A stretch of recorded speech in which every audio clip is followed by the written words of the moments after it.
Hey, Teban!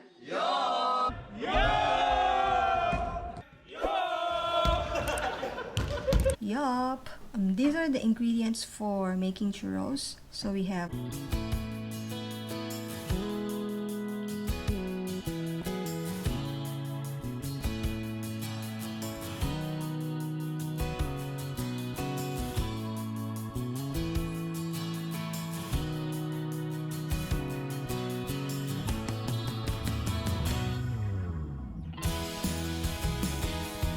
let's make the churros. Yup.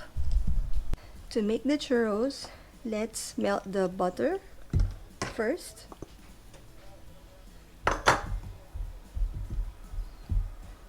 Melt the butter and then add the sugar. By the way, this is in a low medium heat, and then the water and the salt. Mix them all together and bring to a boil. Let's wait. 12 seconds later. Ayan, kumukulo na yung water, butter, sugar mixture natin. Then we lower the heat to a low heat and then add the flour. 1 cup flour, and then we mix. Just mix until everything is combined, and then make the batter smooth on low heat.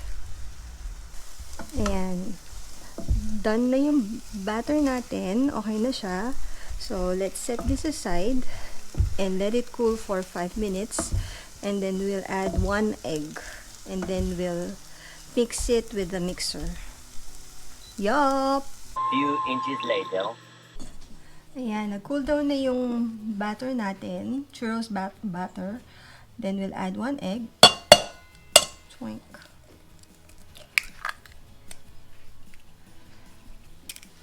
And mixer natin.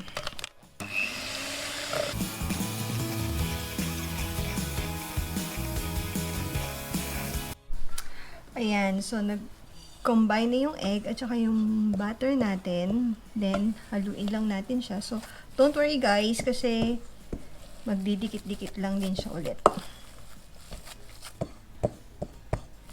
Ayan, ginamitan lang natin ng mixer para mahalo yung egg dun sa butter. Kasi, mahirap nga siyang i-mix. Ayan, so ayan, buo na siya ulit. Ngayon, ilagay na natin siya sa ating piping bag. Okay. Tapos, ito yung gamit nating tip. Star tip na medium size. Ayan. And then, iprito na natin siya. Ayan. So, what we'll do is mag-press tayo ng butter sa ating oil kung gaano yung gusto kahaba, and then cut using a scissor. Yan. Yeah. Medyo kailangan lang ng force be with you. Yeah. Make sure na wag nyo pupunuin yung pan nyo. Tapos, antayin lang natin siyang mag-brown. Ayan, nagba-brown na yung churros natin.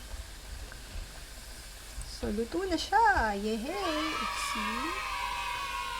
Lagay lang natin siya sa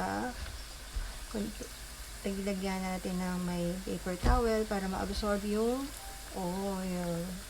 Ayan, so luto na lahat nung churros natin. Now, let's make our cinnamon sugar coating.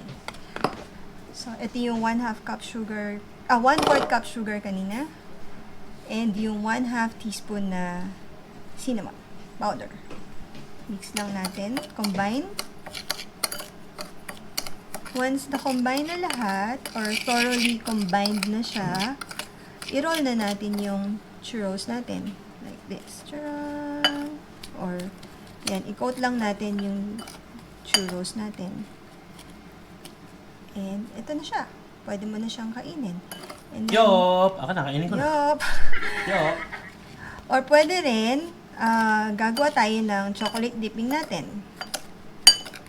Uy, mas gusto ko yun. Yeoooph! Yan. So, lahat ng churros natin, i-coat lang natin. Yan. So, ito na yung finished product natin ng churros na na-coat na natin with sugar and cinnamon. Yan. Now, let's make our chocolate dipping. So, wala akong whipping cream. So, gamitin natin fresh milk. So, ininit ko na tong fresh milk sa microwave for 30 seconds. And then, ilagay lang natin siya sa 150 grams natin na dark chocolate. And then, mix lang natin hanggang sa mag-combine sila. Kung hindi pa rin natunaw yung chocolate natin, we can put this in the microwave for 10 seconds and then stir hanggang mag-combine siya. So, paulit-ulit natin siyang gagawin na ilalagay sa microwave for 10 seconds hanggang sa matunaw yung chocolate natin. Yup! Eventually. Ayan, so tunaw na yung chocolate natin. Pwede na siyang gamitin pang dip. So, let's see. Yum.